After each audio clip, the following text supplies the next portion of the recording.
Hello மக்களே, இன்னைக்கு எங்கள் வீட்டில் சண்டே ஸ்பெஷல் என்னென்னா காலையில் டிஃபனுக்கு பூரிக்கு தொட்டுக்க கடலை குருமா, கடலை உருளைக்கிழங்கு எல்லாம் போட்டு ஒரு குருமா ரெடி பண்ணணும். வாங்க இதை இனி அவிச்சு எடுப்போம். குக்கரில் உப்பை போட்டு கடலையாக அவிச்சிருவோம்.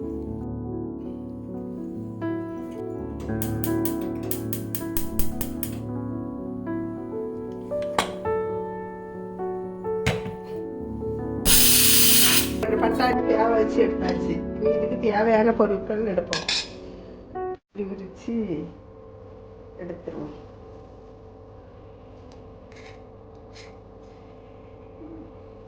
பல்லாரியும் மிளகா கட் பண்ணி வச்சுருக்கேன். இது இந்த கடலை அரைச்ச தண்ணியை வேஸ்ட் பண்ணக்கூடாது, அப்படியே ஊற்றி வச்சுக்கிடாம. இது இருக்கு. இது நம்ம இந்த கடலை அவிச்சு இந்த இதெல்லாம் போட்டு வதக்கின பிறகு இந்த பல்லாரியை கூட இதை விட்டு அவிக்கணும். சட்டி வச்சாச்சா?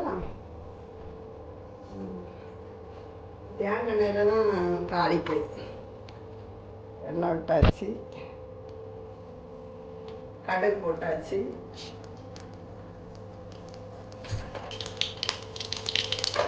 காஞ்ச மிளகாய் கீழ் போட்டாச்சு, கருவேப்பிலை மிளகாய்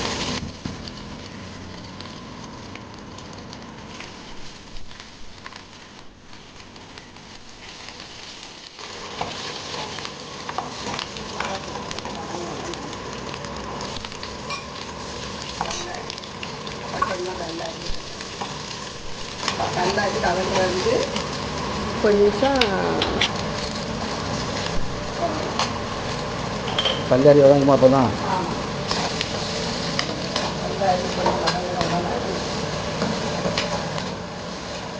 அங்கே இருக்குது.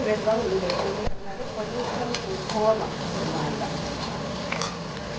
இஞ்சி பூண்டு பேஸ்ட்டு நாட்டி பதம்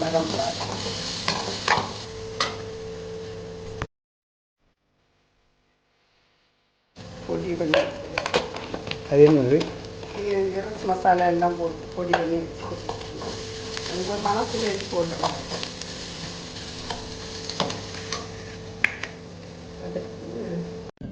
கொஞ்சம்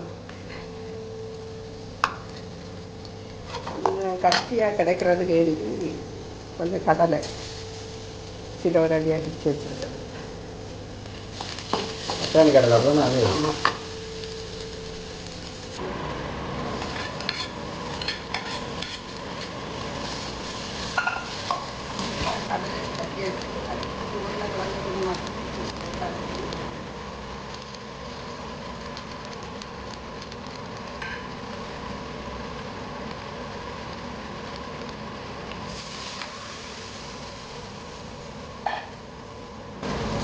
கொஞ்சம் ஆகட்டெல்லாம் முட்டி இப்படி தண்ணி கொஞ்சம் மூடி வச்சு ஆகும். சரியா? அது கூட மூடி. இது கொஞ்சம் மஞ்சள் தூள் போடணும்.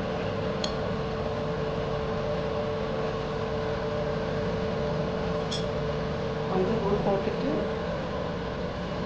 அது பிறகு கொஞ்சம் ஒரு இதை அப்படி கிண்டி விடணும்.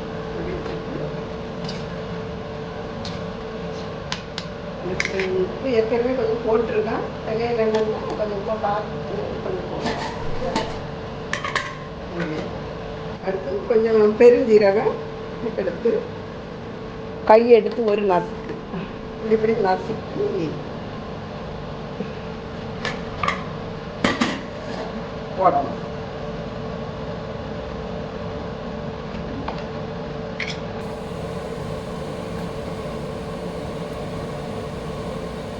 தேவையான அளவு கொஞ்சம் உப்பு போடுவோம். உப்பு கொஞ்சம் கம்மியாக இருக்கும். உப்பா கொஞ்சம் டிக்கெட்டு வச்ச பிறகு நம்ம அதை பார்ப்போம்.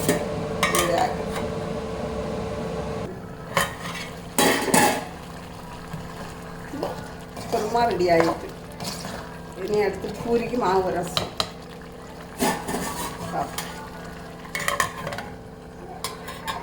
பூரிக்கு மாவு ரசம் போட மாவு எடுப்போம். நாங்கள் 2 பேர் தான் உண்டு, அதனால கொஞ்சோண்டு போதும் எங்களுக்கு. இதுக்கு நாங்கள் வேறு எதையும் போட்டு விரசிய மாட்டோம். அதுக்கு தேவையான அளவு உப்பு, தேவையான அளவு உப்பு போட்டாச்சு. கொஞ்சம் எண்ணெய்,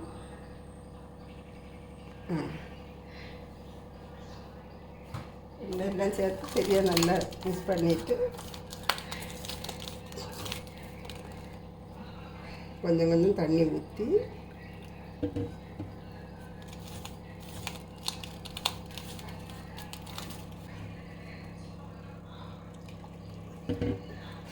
கொஞ்சம்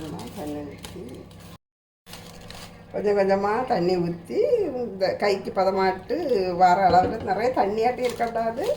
ரொம்ப கெட்டியாக இருந்தாலும் இந்த ரொம்ப பசுமை பஞ்சு போல் வராது, இல்லை திக்காக இருந்தால் நல்லா இருக்காது. அதனால் பக்குவமாட்டு விரசி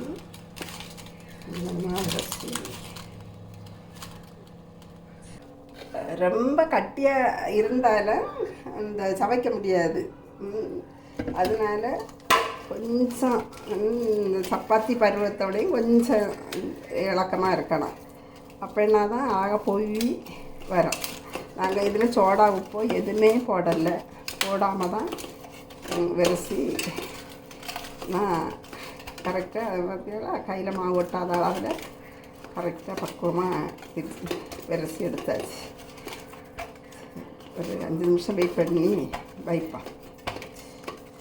இனி இதை சின்ன சின்ன உருட்டி சப்பாத்தி கல்லில் போல தட்டி எண்ணெயில் போட்டு எடுக்க வேண்டியதுதான். அழகான பூரி ரெடி ஆகிடும்.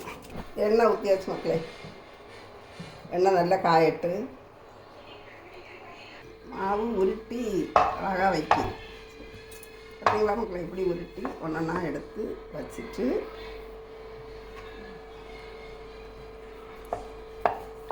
அதுக்கு பிறகு எடுத்து எண்ணெய் நல்லா காயட்டு எண்ணெய் காஞ்ச உடனே எடுத்து எண்ணெயில் போட போகிறோம்.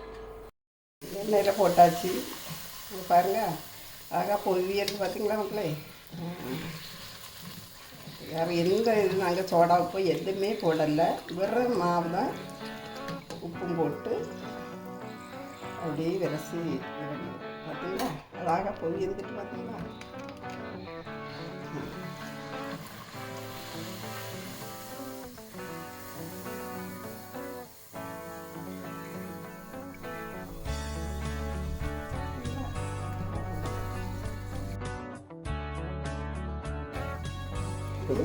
பண்ணாலே போகலாம். அழகாக வரும் பார்த்தீங்களா. நாங்கள் வேறு எதுவும் எந்த கலப்படமும் வேலை வரும். கோதுமை மாவும் உப்பு தான். இதில் நாங்கள் வேறு இதில் மேலே தடவும் போது சிலவங்க மாவு தடவுவாங்க. நாங்கள் எதுவுமே தடவில்லை. ஏன்னா அது தடவி போடும்போது எண்ணெயில் போடும்போது எண்ணெய் கொஞ்சம் இதாகிடும். அதுக்கேண்டி எண்ணெய் அது போட மாட்டோம். நாங்கள்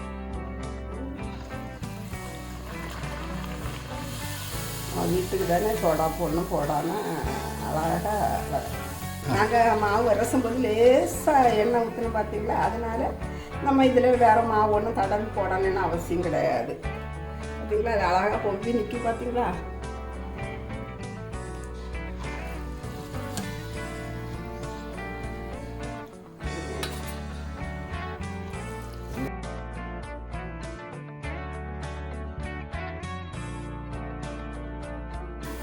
எங்களுக்கு 2 பேர் தானே, அதனால் ரொம்ப அளவு தேவை கிடையாது. கோழி குழம்பு இதுவே கூடுதல் தான். இந்த இடம் அப்படிங்கிறது இப்படி சரி சாப்பிடுவோம்.